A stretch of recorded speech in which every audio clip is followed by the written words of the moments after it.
네, 오늘 말씀을 가지고 보이지 않게 사랑하기 네 번째 시간으로 우리의 소원 하나님이라는 제목으로 말씀을 나누고자 합니다. 우리의 소원 하면 생각나는 거 있지 않나요? 우리의 소원은 통일 뭐 이런 거 있잖아요, 그죠? 네, 그래서 이 우리의 소원은 통일이라는 제목이 생각이 나서 우리 영상 하나 준비했어요. 그 영상 하나 보겠습니다. 2018년도에 북한의 예술단이 한국에 왔대요. 그래서 공연을 했는데 마지막 순간에 한국의 가수와 합동 공연을 하고 두 곡을 불렀는데 그 중에 한 곡이 우리의 소원은 통일이에요. 이 부분만 제가 편집을 좀 했거든요. 같이 한번 보겠습니다.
북한 가수하고 한국 가수하고 차이가 있죠.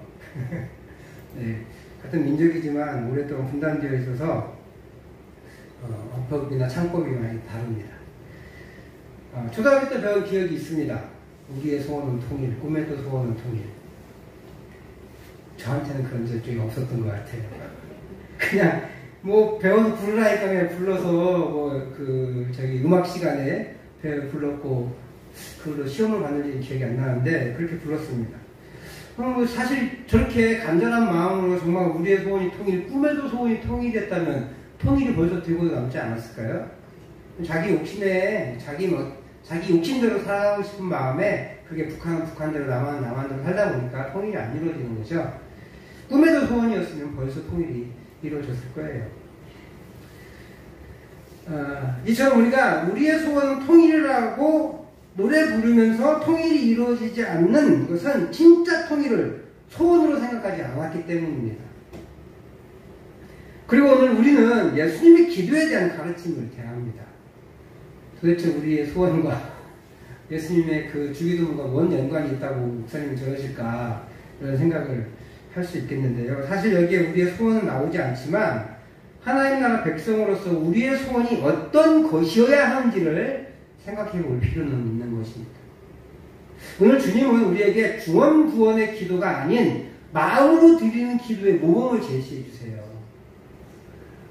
그래서 우리가 하나님 나라의 백성으로서 더 나은 의를 얻은 사람으로서 종교적으로 어떻게 살아야 될지라고 가르치시면서 은밀하게 기도하라라고 가르치시면서 기도에 대해서는 좀 길게, 지금 중요하니까 길게 얘기하시는데, 첫 번째는 은밀히 기도해라. 그렇죠? 골방에 가서 기도하라고 그랬어요. 두 번째로는 중언부언하지 말라 라고 하시면서 중언부언하지 않는 기도의 모범으로 주님이 가르쳐주신 기도, 우리가 주기도문이라고 하는데, 주기도문이라는 말보다는 제자의 기도라는 말이 더 맞을 것 같아요. 주님이 가르쳐 주셔서 제자가 하는 거잖아요. 주님이 하시는 기도가 아니에요. 그렇기 때문에 아마도 주님이 가르쳐 주신 기도라고 이해하는 게 제일 좋고, 아니면 좀 짧게 하려면 제자의 기도라고 하는 게 더 이해가 좋을 것 같아요. 여튼 제자가 해야 되는 기도의 모범으로 보여주시는데 길지 않죠. 그리고 그 중에 오늘 또 우리가 2절만 보는데 이 주기도문이 크게 두 부분으로 나뉘어져 있기 때문에 그렇습니다.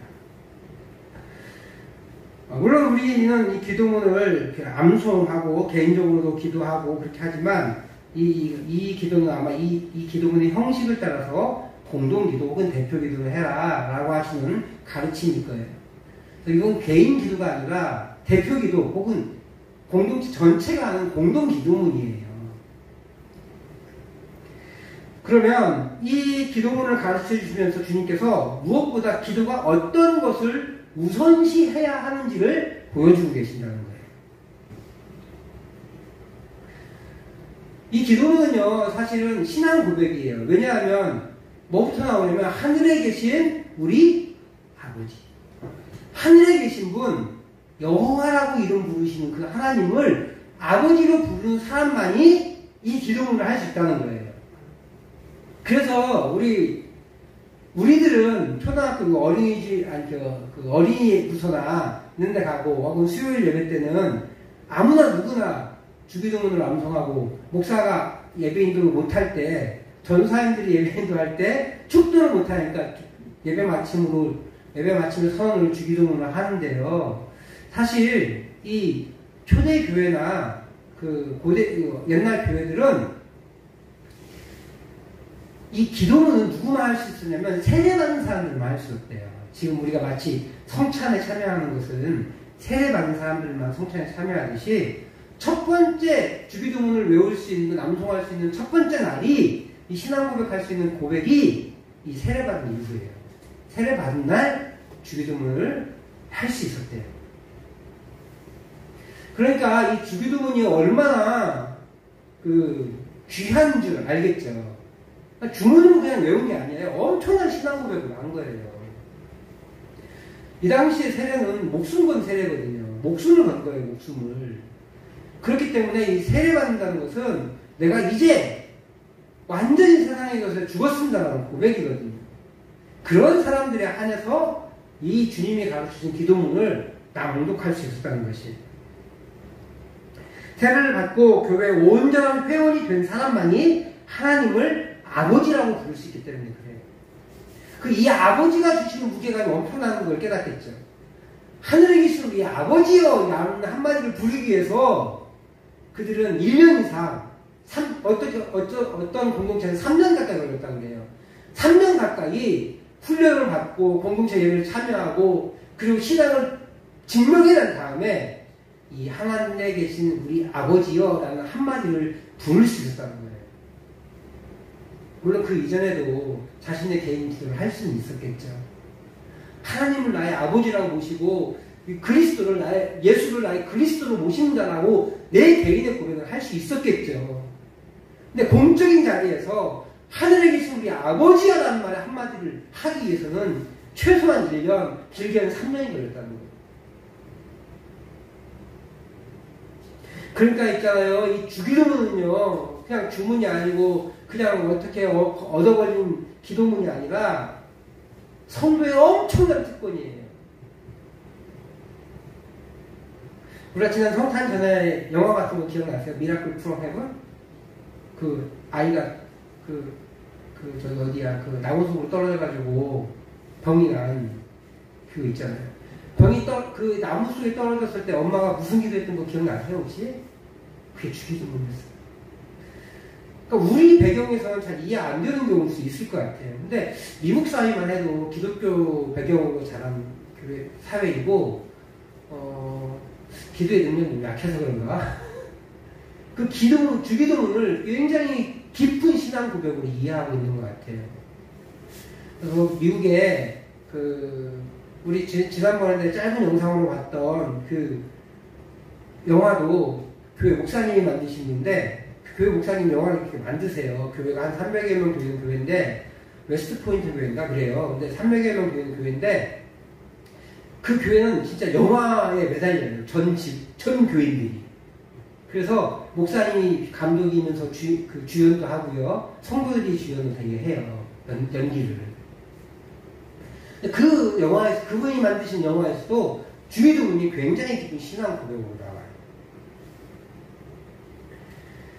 우리가 이 주기도문을 그냥 예배 끝나는 그 부름으로 예배 끝말짐으로 고백하는 그런 기도문이라고 생각하시면 정말 잘못된 거예요. 우리는 그냥 주기도문을 외우는 주문을 외우는 것과 다름없어요.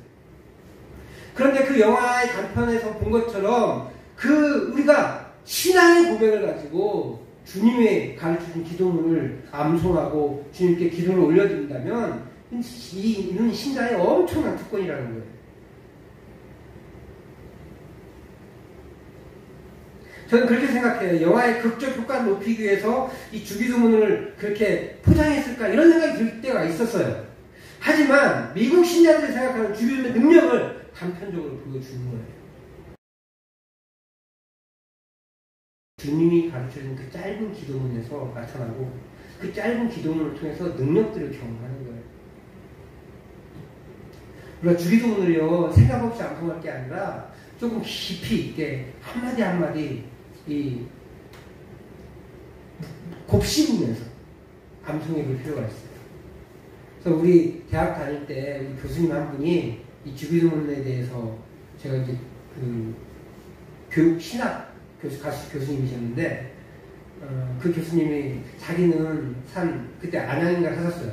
안양 집동산에 올라가서 그 사모님도 이제 안양대 기독교교육과 교수님이셨거든요. 그러니까 그 근처에 사신 거예요, 처음에. 그러더라고요. 안양의 집동산에 올라가서 이 주기도문을 암송하면서 걷는다. 하늘에 계신 우리 아버지, 이름이 거룩히 여김을 받으시고 어떻게 하면 나를 통해서 하나님이 거룩히 여김을 받을 수 있을까? 묵상한다고 하시더라고요. 20년이 넘었는데 아직도 그게 기억이 나요. 우리의 실생활에서 가장 강력한 영적 무기로 이 주기도문을 사용할 수 있어야 돼요. 신앙의 진정한 고백으로 이 주기도문을 드릴 수 있어야 돼요. 그런데 신앙 고백도 아닌 주기도문을 어떻게 신앙의 진정한 고백으로 드릴 수 있을까? 우리가 다시 한번 이 주기도문을 천천히 한번 읽어봤으면 좋겠어요. 우리 본문을 6장 9절에서 13절 말씀을 천천히 같이 다시 한번 읽어보겠습니다. 시작. 그러므로 너희는 이렇게 기도하라. 하늘에 계신 우리 아버지여, 이름이 거룩히 여김을 받으시오며 나라가 임하시오며 뜻이 하늘에서 이루어진 것 같이 땅에서도 이루어지이다. 오늘 우리에게 일용할 양식을 주시옵고 우리가 우리에게 죄 지은 자를 사하여 준 것 같이 우리 죄를 사하여 주시옵고 우리를 시험에 들게 하지 마시옵고 다만 악에서 구하시옵소서. 나라와 권세와 영광이 아버지께 영원히 싸움나이다. 아멘. 이 예수님이 가르쳐주신 기도는 크게 두 가지로 나올 수 있어요. 9절에서 10절, 오늘 우리가 읽은 본문이죠. 9절에서 10절은 하나님 아버지에 관련된 기도예요. 그리고 11절에서 13절은 우리의 삶과 관련된 기도입니다. 이 두 부분은 각각 세 가지 기도의 제목들이 있어요. 그래서 오늘은 그 앞에 세 가지 기도의 제목만 말씀을 나누고자 합니다. 그러므로 너희는 이렇게 기도하라. 하늘에 계신 우리 아버지여, 이름이 거룩히 여김을 받으시오. 주님이 가르쳐준 기도문에는 가장 먼저 나오는 것이 아버지의 이름이 거룩히 여김을 받으시길 원합니다. 라는 하늘이라는 것은 하나님이 어디 계신다는 걸 표현해 주고 있어요. 아버지요. 우리 아버지. 다시 말해요. 이 주기도문을 할 수 있는 사람은 하나님과 관계가 맺어요. 즉 아버지와 자녀, 아들이라는 말은요, 아니 남자들만 그런 게 아니에요. 그냥 통틀어 그래요. 통틀어서 말하는 거예요. 하나님과 자녀, 이 자녀라는 뜻이에요. 이 성경에서 아들이라는 표현 대부분은 자녀라는 뜻이에요. 뭐 누구의 아들, 뭐 이렇게 김성의 아들, 김준성 이렇게 할 때는 아들로 쓰였지만 하나님의 아들 이런 표현은 꼭 남자 아들을 얘기하는 게 아니라 자녀를 통틀어 얘기하는 거예요. 남성 중심의 사상이다, 사회가 보니까 그렇게 해서 와 있었어요. 그러니까 그것을 그대로 이 아들만인가 보네 이렇게 얘기하지 마시고 우리를 통틀어 얘기하는 그런 표현이다 이렇게 얘기하시면 되겠어요. 하나님과 아들의 관계, 아버지와 아들의 관계가 맺어진 사람만이 이 고백을 할 수 있다는 것이에요. 그래서 이방 민족과 이방을 신을 섬기는 그 사람들의 주는과는 다르다는 거예요. 300여 개가 넘는 신들의 이름, 자신의 관계를 맺지 않는 그 신들의 이름을 계속 부르는 것과는 다르다는 거예요. 내가 아버지라고 부를 수 있는 그 하나님, 그 하나님께 우리는 기도를 드리는 거예요. 그 아버지의 이름이 거룩히 여김을 받기 원합니다. 이 말은 우리의 가장 큰 소원은 하나님 아버지가 거룩히 여김을 받는 것입니다. 그러면 내가 행동하는 행동에 따라서 하나님의 이름이 거룩해질까요? 말도 안 되죠. 쉽게 생각해 볼게요. 개미가 밑에서 뼈짱거리고 있어요. 제가 밥을 한번 줬다고 생각해요. 개미가 와 김성님 감사합니다 이러면 제가 그걸 뭐 이렇게 얼마나 큰 동요가 일어날까요? 다른 사람들이 그 개미의 행동을 보고 와 대단한 일이다라는 걸 알아챌까요?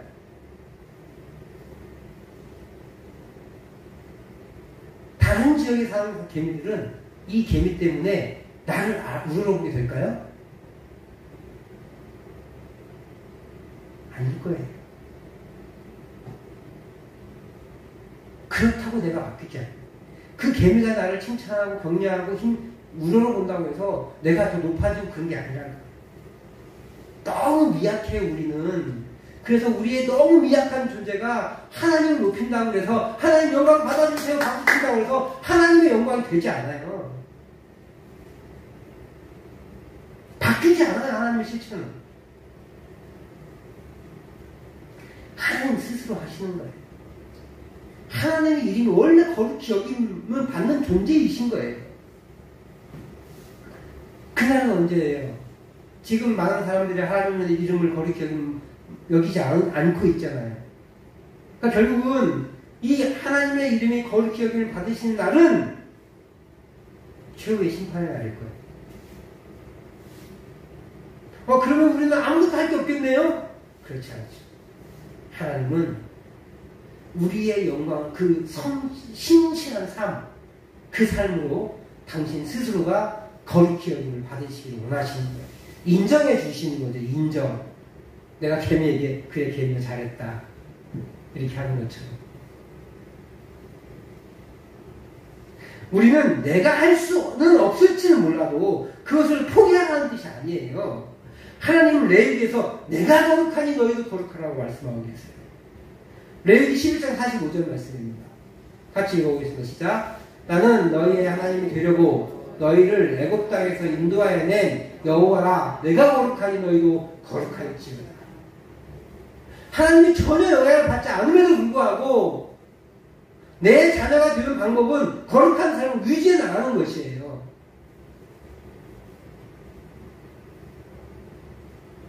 내가 하나님께 거룩을 올려드릴 수 없기 때문에 나는 아무것도 할 게 없어 라는 게 아니라 내가 거룩하니까 하나님이 거룩하시니까 나도 거룩해지려고 용써야 된다는 거예요. 용쓴다는 말. 우리 아내는 알려면 모르겠네. 서울 사람이. 힘써야 된다는 거예요. 힘써야 된다는 거예요. 그렇게 우리의 거룩을 통해 하나님의 거룩을 보여줄 의무가 있어요. 무엇보다 하나님의 이름이 거룩해지기를 원하는 기도를 지속적으로 하는 것이 우리의 의무예요.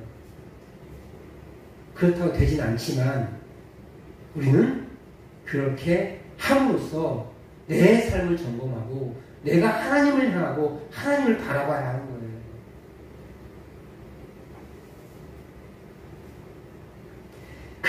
이것이 우리 예수님이 우리에게 가르쳐준 첫 번째 기도문이에요. 첫 번째. 기도문의 첫 번째 가는 거예요. 첫 번째. 첫 번째는 어떤 거예요? 가장 중요한 거죠.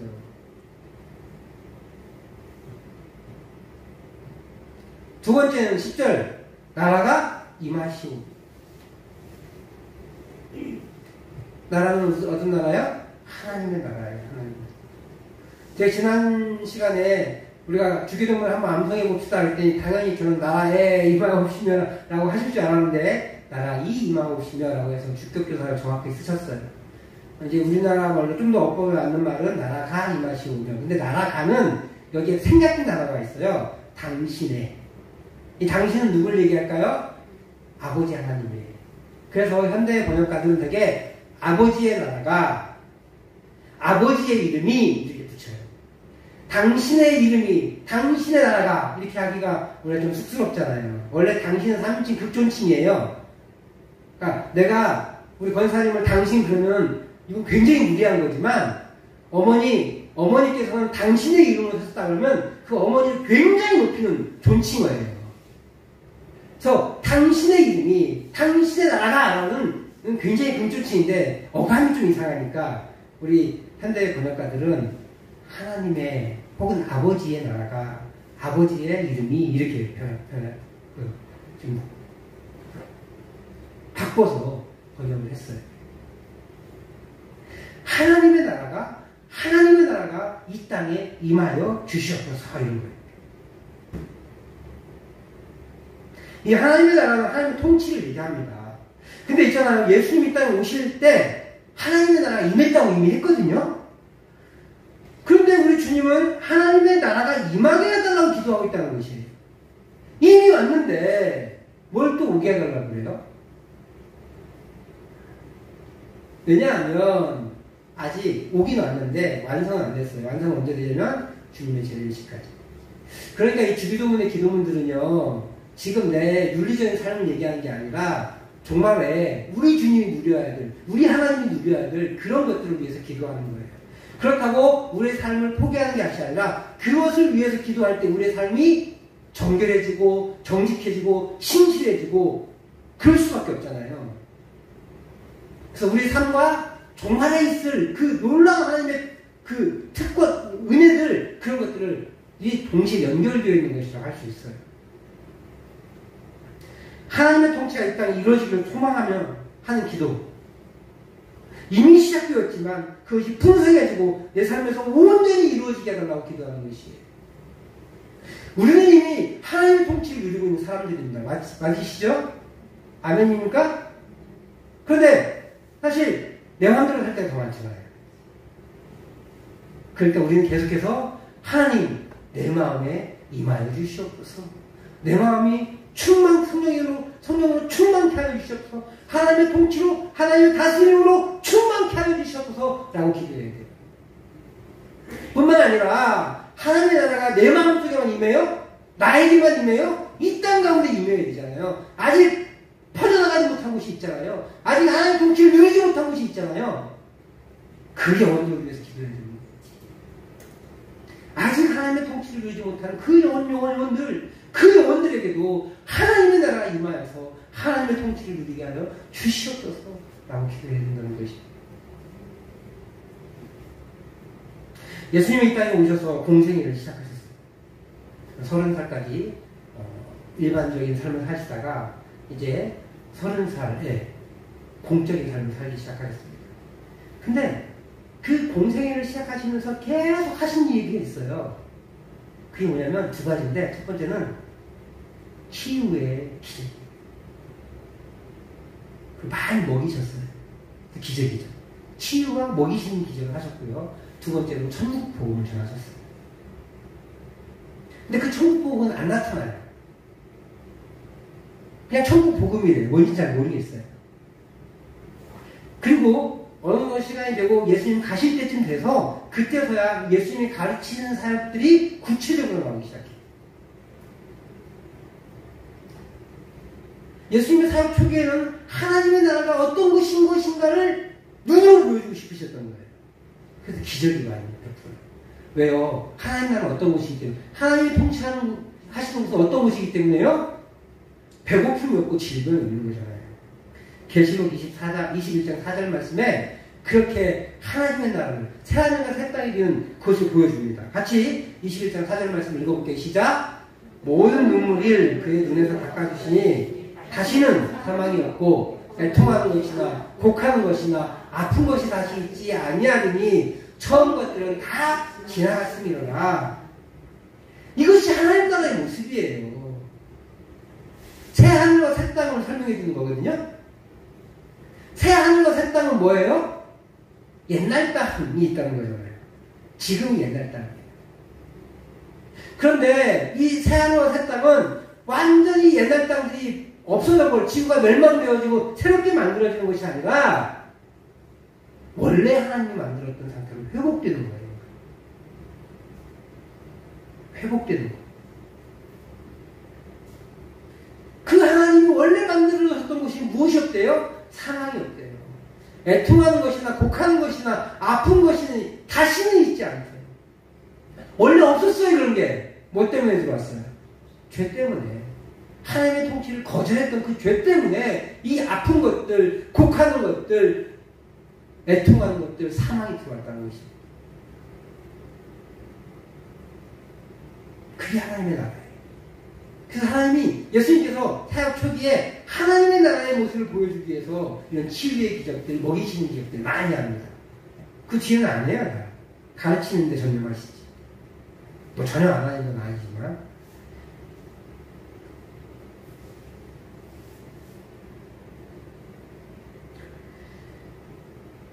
지상의 통치자들은요, 하나님을 경외하지 않는 사람들이 대부분입니다. 그러니까 하나님의 통치가 대리 통치자들에게서는 구현되지 않아요. 그러므로 이 하나님의 나라가 임하게 해달라는 기도는 단순히 믿는 사람들 많게 해주세요가 아니에요. 그 무의미한 공연물도 아니에요. 아주 강력한 하나님의 심판이에요. 하나님이 이 땅을 다 다스리는 거예요. 더 이상 통치자들이 있어요, 없어요? 없는 거죠. 살짝 숨겨 있어서 그렇지, 이거 엄청난, 뭐라고 그래요? 쿠데타예요, 쿠데타. 그러나, 눈에 보이는 쿠데타가 아닌 거죠. 아주 강력한 하나님의 심판을 이야기합니다. 하나님의 통치하시면 세상의 통치자들도 공중의 권세 잡은 자도 멸망에 이를 것이기 때문에 그렇습니다. 무엇보다 내가 세상에 왕조를 세우고 세상에서 권력을 누리며 살기 원하는 것에 반대하여 나의 모든 삶이 하나님께 초점 맞춰주는 것을 고백하는 것이 나라가 임하시오며예요. 이와 비슷하게 이제 10절 B 하반절에는 하나님의 나라가 하늘의 뜻이 하늘에서 이루어진 것 같이 땅에서도 이루어지기를 원합니다 라고 고백합니다. 하늘에서는 하나님의 뜻이 이루어지겠죠. 그렇죠? 완벽하게 이루어질 거예요. 그것이 이 땅 가운데서 이루어지길 원합니다 라고 고백합니다. 이 땅은 아직 하나님의 통치가 완벽하게 이루어지지 않고 있다는 의미이기도 합니다. 그런데 그 하나님의 뜻은 무엇이에요? 하늘에서처럼 하나님의 통치가 완전히 이루어지는 거라는 거예요. 우리는 그것을 위해 기도해야 된다는 거예요. 그것을 우리 주님께서 주기도문을 통해서 가르쳐 주신 거예요. 이 주기도문을 이제 외우실 때 한 번씩 고민하시고 두렵고 떨리는 마음을 가지고 계셔야 돼요. 아, 내가 무엇을 먼저 추구했나? 나는 하나님의 나라를 먼저 추구한다. 아니면 내 것을 먼저 추구한다. 하나님의 나라의 임재를 먼저 기대했나, 내가 잘 먹고 잘 사는 것을 기대했나 고민해봐야 한다는 것이. 주기도문에, 주님의 가르쳐주신 기도문에 하나님과 관련된 것이 먼저 있다는 것을 우리는 기억해야 합니다. 그냥 단순히 하나님이니까 앞으로 왔겠지 라고 하시는 것이 아니에요. 아주 강력하고 충격적인 기도가 바로 주님이 가르쳐주신 기도다라고 기억해야 합니다. 세상에서 발을 딛고 사는 우리에게 우리가 먼저 구할 것은 땅이 아니라 하늘의 것이다 라고 선언하고 계신 거예요. 우리의 소원이 무엇입니까? 통일입니까? 조국의 통일이 꼭 이루어졌으면 좋겠습니다. 좋은 방법으로. 그러나 그리스도인으로서 진정한 우리의 소원은 하나님입니다. 하나님의 이름을 거룩히 여기, 하나님의 이름이 거룩히 여기를 받기로 하고 하나님의 나라가 이 땅 가운데 임하여서 하나님의 뜻이 하늘에서 이루어진 것 같이 땅에서도 충만하게 이루어지기를 원하는 것입니다. 그것이 우리의 소망되기를 소망합니다. 그런데 우리의 소원이 통일이잖아요. 근데 왜 통일 안 이루어져요? 사실 진짜 우리의 소원이 통일이 아니기 때문에 그래요.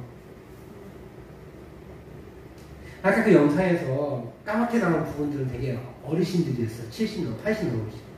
그분들은 정말 우리의 소원이 통일이셨거든요. 특별히 북에다가 가족들을 두고 오신 분들이랑 더더욱 그랬을 거예요.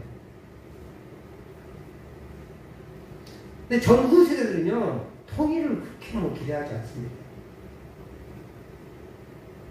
통일이 기회비용이라는 게 있는데, 아마 우리나라 통일되면 망할 거라고 믿어요, 봐요. 독일도 통일되면서 20년이 더 이르고 후퇴했대요. 통일되기 전에 독일은 서독은 세계 초강이었어요. 근데 지금도, 그 통일된 다음에 40년이 지났잖아요. 지금도 세계 최고가 못 돼요. 독일이. 그만큼 어려움을 겪었어요. 근데 그보다 훨씬 안 좋은 우리나라와 북한의 관계면 경제적으로 우리나라는 망한대요, 망해. 뭐 그런 거 아는 사람들은 통일 싫어해요. 왜 우리가 그렇게 힘들게 살아야 돼요? 이렇게 얘기해요, 그런 사람들. 그저 배워서도 노래를 부른 것 뿐이에요, 사실은 우리는. 그렇게 절실하지 않습니다. 우리의 소원이 하나님 것도 마찬가지인 것 같아요. 내가 지금 내 눈앞에 이 문제가 너무 큰데 하나님까지 보이지 않는 거죠. 우리 나중에 살펴보긴 하겠지만 마태복음 6장 33절은 이렇게 얘기합니다. 같이 읽어보겠습니다. 시작. 그런즉 너희는 먼저 그의 나라와 그의 의를 구하라. 그러면 이 모든 것을 너희에게 더하시리라. 예수님의 가르침과 같이 그의 나라와 그의 의, 즉 하나님을 먼저 구하는 삶을 사는 삶을 실제로는 우리가 살지 않기 때문에 그래요. 지금까지 우리는 내 것을 먼저 추구하며 살았습니다. 왜냐하면 그게 눈에 보이기 때문에 그래요. 그러나 오늘 주기도문에서는 그 순서가 명확합니다. 하나님 먼저예요. 내 것을 먼저 추구하는 것이 아니라 하나님 먼저예요. 그리고 나중에 6장 33절, 우리가 이제 6장 9절 10절 했으니까 몇 주 있으면 와요. 6장 33절에 이것을 통틀어서 뭐라고 얘기하냐면 6장을 마무리하면서 먼저 그의 나라와 그의 의를 구하라 라고 얘기하고 있다는 것이에요. 우리의 소원은 하나님입니다. 이것을 간구하면서 우리가 찬양하시겠는데요. 아까 그 시작 전에 그 일부러 틀어드렸던 임재라는 찬양이에요. 저도 박자가 좀 어려워서 해낼 수 있겠는데 우리 임재라는 찬양을 좀 같이 부르시면서 우리 국민중학교에서 드리는 예배를 하나님 받으시고 주님의 이름만 이루어져 있기를 소망합니다. 뿐만 아니라 이 찬양이 예배당에 국한되지 않고 온 세계에 하나님의 이름만 있기를 소망합니다. 라고 고백하면서 이 찬양 같이 했으면 좋겠어요. 우리의 소원이 온전히 하나님 되게 하시고 우리의 기도의 변화가 일어나고 우리 예배가 변화가 일어나게 해달라고 우리 고백하시면서 이 찬양 하시겠습니다.